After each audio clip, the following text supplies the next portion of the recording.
to meet every year, I get rolled out at the last bit and have to follow on from people like Norman.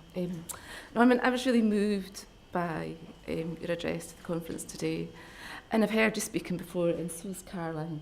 We had a discussion this morning about how you would address the conference and how we would feel and which one of us would cry. And hands up, it's me again. But I discovered something in my pocket this morning as I put on my jacket that I roll out every year that gets tighter and tighter and tighter. And I went in my pocket, Norman, and I pulled out this. And it was your book. So it felt like this morning that you were already with us.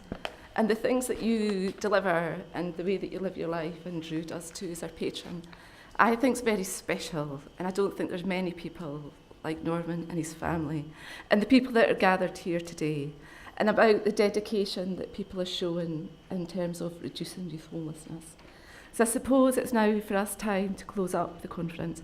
But what I would like is for you just to take a few moments to think about the 3 key things that you would like to take away from today, both from your personal experience and both your professional experience in terms of how you deal with conflict, both in your own life, because I think we're all touched with conflict. And I think we'd like to move away from the stigma and the fear of the vulnerability that we all feel. So I would like to put it back to you to think about, as you enter back into your working lives, if there's anything that you've learned today that you think you can make and take away and have a difference, if you would like to share that in the conference before we ask you to close up the conference for today and fill in the valuations. So I'd like to put it back to you and to share that if anybody's willing to do so.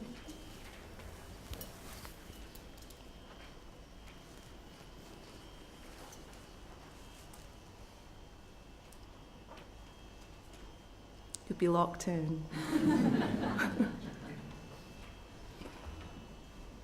Yes, thank you, Graham. Don't be afraid to collaborate.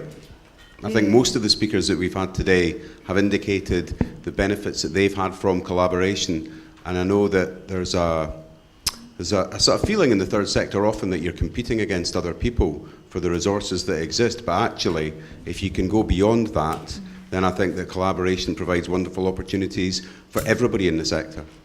Yeah, thank you, Graham. Yeah, I think it is incredibly important. I think part of that is around trying to secure funding and going forward, but I think that for us it's about our joint and common purpose, and if we hold that dear to what we do, then it will hold around the integrity of what we need to do and how we do it. Is there anybody else that would like to say anything or have got any closing thoughts? Hello, for me it's about the, I think it reinforces for me the importance of listening and listening with a view to understand. And I was speaking to one of my nieces the other week, and she's a peer mediator in her school. And she has a tabard that she wears in the playground with mediator written on it, and I want one of those. But she was saying, and we were agreeing, that at school they teach her how to read and they teach her how to write, but they don't teach her how to listen. And she wants listening lessons. So I think there's something for me about the importance of listening and listening lessons. Yeah, thank you, Caroline. Yeah. There was another, you wanted to say something? Sorry, Duncan, maybe here?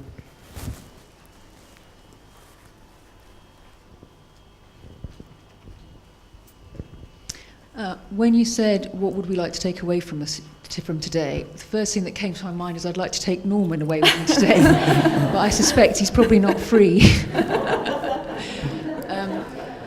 But I think the other thing that really touched me when you were speaking was about the resonance in the soul of the person that you are with, because every single one of these people in this room will have some kind of resonance that we cannot possibly know the cascading impact of. So that's what I will be taking away from me. So thank you. Okay. Thank you. Anyone else? Would you like to say something? I was just one of the things that I was taking away was from the workshop this afternoon. It was a bit of a reminder. We've been talking a lot today about people experiencing conflict and a lot of really vulnerable people and what that is like for some people. And sometimes it's not just listening to the words people say, but listening to what they're trying to tell us in their behaviour. And that came through in one of the workshops today, and I think that was really important. And it's just a little reminder that I'll take away. Thank you very much, Rachel. Anyone else? Thanks. Abby, Saj, Duncan, thank you. I'm taking Amber today. Oh, that's more work rolling in, ladies. I would just like to close the conference by saying thank you very much, and just before I hand you over to Drew, I think for me, and I've been involved in mediation since a bit like Charlie, way back in 1999 for the changeover to the millennium, and for me it's about the human cost of conflict and how damaging it can be. And I think the thing that for me has been most important around the work that I have done is about the act of human kindness that really warms people. And I think often families that have been experiencing conflict, nobody has given them the time to talk about what they've experienced and how they've experienced and allow them that space to move on.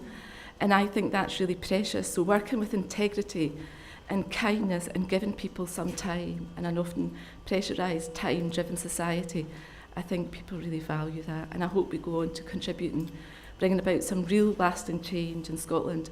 And I hope to see you all again soon. I'd like to hand you over to Drew as we begin to wrap things up. And on behalf of myself, the Scottish Centre for Conflict Resolution and the Cyreneans, thank you from the bottom of our heart for being here and with us today. Thank you.